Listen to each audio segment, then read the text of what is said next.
Hello and welcome back. I'm Joe and this is a tutorial for Workers and Resources Soviet Republic. Today I'll tell you everything you need to know to become a successful distribution office operator. I will answer questions about what the percentages mean, how many trucks to use, and how many distribution offices to use at the same time. Okay, first off, I would like to thank everyone that pointed out at the last video when I said 89% of you are using distribution office wrong, about one big flaw that I set up in the test. It's still true, don't set it up the way I showed you last time, because that way the distribution office just can't work. But there are reasons. It's not just one reason, it has a lot to do with this number, but there's more to it than just that. Now I want to show you what I mean. So if I set it up this way, this is just exactly the test as last time. There's currently nothing in here, and this distribution office is set up to bring things out there. If I just let this run, we will see exactly what happened last time. This truck is not going to be full, just going to drop off something. 62% translates to about 4 tons. They will drop that off right here, and once it gets there, everyone is happy and they get what they need to do. And, well, is this ideal? No, but the problem will happen in a second. Once this guy drops off its food, now the food is dropped off. That is slightly above 100%. Would you agree? Cool. Let this run go below 100%.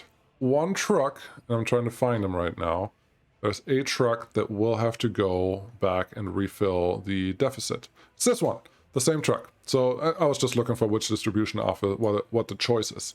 But it's set to 6%.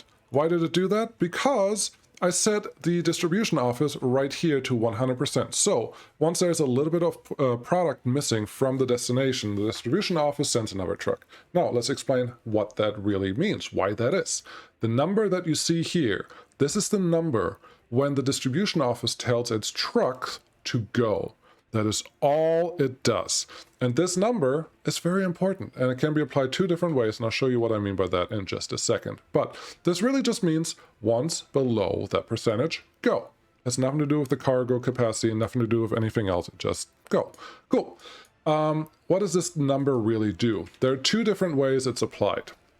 The first way is the bad way. If you don't limit your amount, and let's say we have this scenario that we have right now, and this is set to 100%. If you set it up this way, then the distribution office number, 100%, is applied to the whole storage of the destination. In this case, it's shown up here. Right now, it's only 63% full. So if I let this run, and distribution office does a quick refresh, it will send more trucks to deliver something. The problem, this one is sending 68% of that, and then this one is trying to send 71% of that. Okay, that's not the end of the world. The problem here is that you don't necessarily have a say in what you're actually delivering. You're only delivering some product, but it's hard to say what it is. But hey, it's filling up to 100%. The problem happens when you deliver only food or only clothes, because then you don't have room for the other one. So don't set it up this way. This is actually doing a lot better than I expected it to, but don't trust that, maybe. Okay, what should you do instead? Well, let's empty this whole thing really quick. You should limit the amounts. Limit the amounts to a reasonable amount of just product, whatever you need.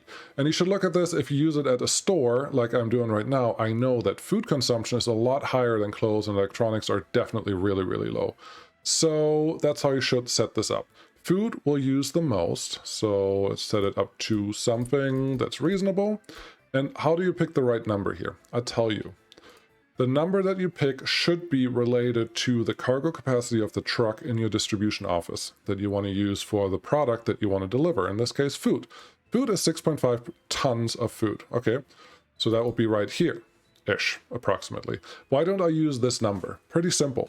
Because once the truck drops off and you filled up the whole food thing, you will leave, and then the truck will come back once the number, or the distribution office will send the truck again, once the number in the current storage is below the percentage that you set in the distribution office. I feel like I may have missed saying this, but if you set it up with the limited amount, then the percentage is applied to the product itself instead of the whole warehouse. That's important. So if you set this to, for example, let's just say 30%, that's the default version that the distribution office comes with.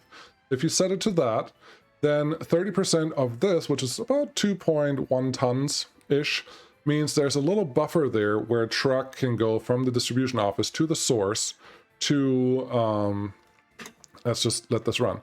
From the distribution office to the source, so you're not going to run out of things. And that is actually a good thing. We're just going to let the trucks do their thing. I'm assuming you are picking up... That's the wrong button. Yeah, you're picking up food. You're essentially 100% because we're only 6.5%, and that is not bad. So the truck will come out here, do its thing, drop it off, and another truck, looks like clothes are... Yeah, clothes were just at 50%, so nobody's going to bring in clothes.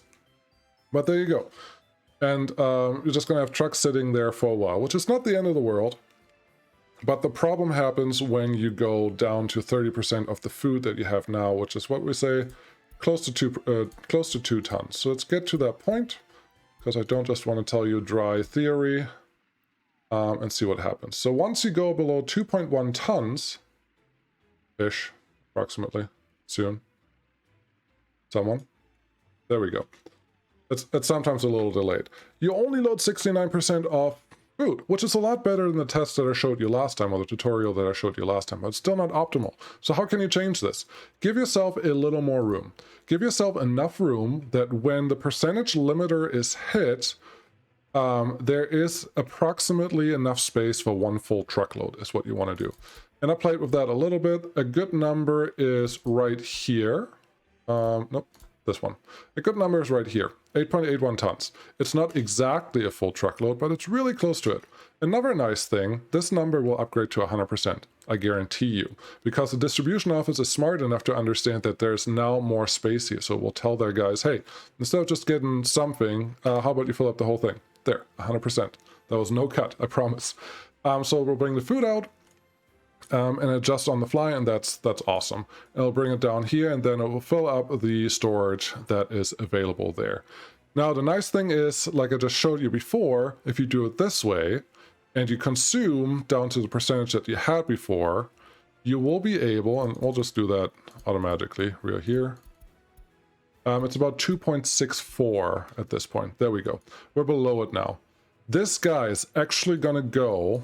And it didn't have to do anything, but this guy actually got a command because he's already driving, and the distribution office prefers vehicles that are already en route than vehicles that are parked to go pick up the next round. So this one's going to get it.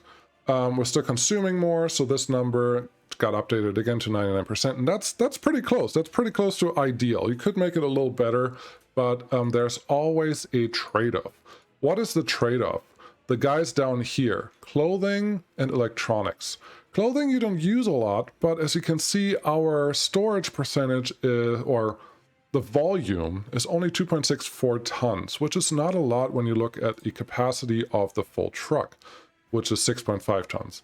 Let's see what happens when we empty this whole thing. Well, what... The numbers are funny there. But what will happen is some truck, and I don't know which one, maybe this one? Yep, this one. Loads about 40% and not more, and that's not ideal. You can decide if this is good enough for you because you will only have a truck like this come every once in a while, but food trucks will show up a lot more than that. So if you want to make this a little more optimal, what you can do is use a smaller truck. We tested out before. Smaller trucks can use less fuel and are a little more efficient and can potentially be faster. The problem is, let's look at some options that we have here. Covered hull total capacity. This is the standard one that you have most of the time, especially in the beginning. Has an engine power of 118 and empty weight of 8 tons. Okay. There's a smaller version of that one. Where are you? Here. It's the exact same truck, just a little smaller. It still has an engine power of 118 and an empty weight of 6 tons. If you would use this instead of the big one, you would actually be less efficient and you wouldn't be able to transport as much cargo as the big one, so you would waste fuel because they essentially use the same amount of fuel because they almost weigh the same and they have the same engine power. So that's not great. What you want to do instead is find an actual truck that is, well, the engine power is different, that may be a little faster, and that can transport the amount that you want to use. This one has 2.5 tons of clothes. That is really good and really close to what we can do here. So I would use that one. A problem, let's just buy that one. A problem that you run into, and I will demonstrate right here. Let's reduce this to nothing again, because we want clothing. You don't guarantee that the distribution office sends the right truck. In this case, it sends just a truck. And consider this random. I'm sure there's a reasoning for how they take it, probably array-based. But the distribution office does not look at the cargo capacity of your trucks. It will just send a truck. It does not matter what it is. And so you don't really have control over what, when, where, how. So what you want to do instead is only have a distribution office with the same trucks for the same cargo types. In this case, covered holds can transport food and clothing and electronics and, you know, all the other stuff that they can transport. But have them only for the things that you know that the trucks will mostly be full if you want to be super efficient. You don't have to be super efficient.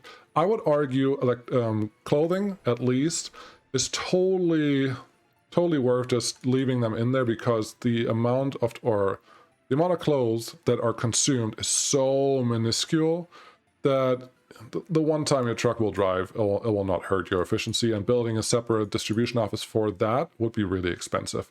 Electronics are very similar. It's such a low volume commodity that you may not have to set up a separate distribution office. But if you do want a separate distribution office with smaller trucks, maybe do it. I have one over here with the smallest truck possible. I would say maybe use the medium-sized one, and then you have a good chance of just having a good distribution. But this is a return on investment calculation that you can make. Sometimes it's worth it, sometimes it's not. If you have a big city with a lot of stores that you have to deliver to, it may be worth it to set up a separate distribution office. In the beginning, definitely only one, and that is good. Now, another thing you should consider, look how many trucks are parked here. They're not doing anything after the initial run. So serving this one shop can easily be done with just one refrigerator truck and one covered hole. You don't need as many as I have here. Where compare that to the line setup that I have over here, essentially you want to have almost one truck per cargo type that always waits here. Another advantage of a distribution office is I have them assigned to the cargo station right now. And that is okay, that is allowed, but something that we can just do, remove that building, assign the store itself, because these are not set up to wait until full or wait until empty. They will just drop off whatever they can and then leave, and they will not cause any traffic jams, which you can't do that with a line at all, and you need to deliver 4 different cargo types, and that can make things really, really complicated. So distribution offices are great that way as well. There are some things that you just can't do much about. For example, the refrigerator truck has a capacity of 6.5 tons, and the store in here only has a 1-ton capacity. Obviously, you can take mods to fix this and adjust this, but if you want to be super efficient, a distribution office for meat distribution may not be your best option, because the meat truck will almost always run with just a tiny amount of capacity. Let's have that guy go. There you go, 16% is all it's going to get. And you can't really change that because you don't have enough room here, and you can't get a smaller truck in the beginning of the game. So what you can do, and maybe this is a good application for a line, use a line to deliver to different shops. In this case, if you only have one shop that you want to deliver to, just a direct line, wait until full, wait until empty, done. You're only taking up one of the parking spots here, and the distribution office can still access the other parking spot. You can also add a couple extra lines if you want that. If you want to make it more complicated, that is fine. I think for meat, it would be worth it to go out and then double back, but that's completely up to you. All you have to really think about is each storage wants about 1 ton of meat, and the truck can hold about 6 tons of meat per trip. So you can probably at least have 4 or 5 stores, maybe even 6 stores that are close to each other on the same route, and be fine. And then you can always just run that route. It doesn't necessarily mean it's super effective, but the way it is right now, this is not effective either in the distribution office, because the truck cannot run at 100% just because there is no ability to do so. I hope I explained things a little better than last time, and I touched all the points that were important to me that I missed earlier. And thanks again for pointing out that I was wrong, because that's really awesome. That tells me you guys care enough to tell me, or you guys don't care enough so you want to tell me anyways. That's fine. Either way, I learned something. I hope you did. And if you did, like and subscribe. I would. Thanks for watching. Bye.